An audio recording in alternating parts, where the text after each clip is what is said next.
Oh, sila dire po do. Gatuyok-tuyok, gahimog pisi. Oh. Ha? Dili pa ikaw, kaya baho na mo, bisag bunot, ipanglabay na siguro. Oh, mo gyud. Salamat nga na. Iilo ra ni siya sa una. Karon kapusula na. Ang isa ka Metros Dam, kuan na siya. Kining ni ang mukabat na nag kuan size or city pesos. Ayo oy.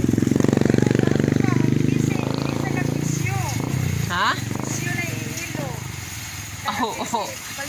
Oh, ibaligyan ni siya para palit og tisyo.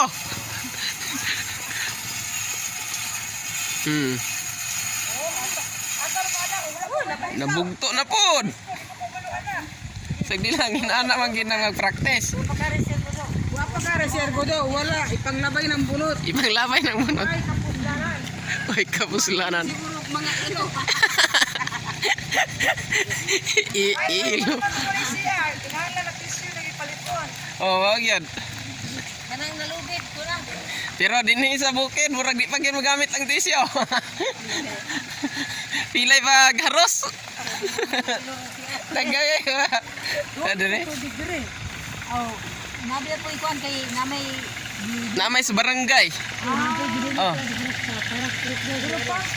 Kaning lugar mo ni ang sa mga fiber.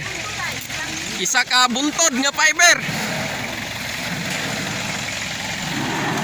Karon gi-deliver ang sa suka.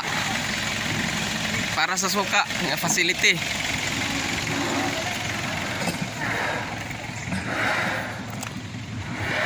Isa man kayo na anak sir no kadram?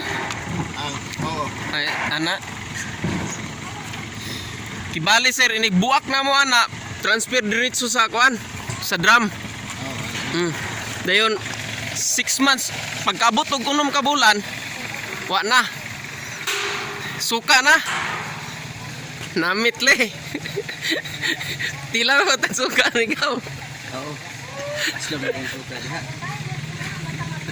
Ay Galing na ako karon sir.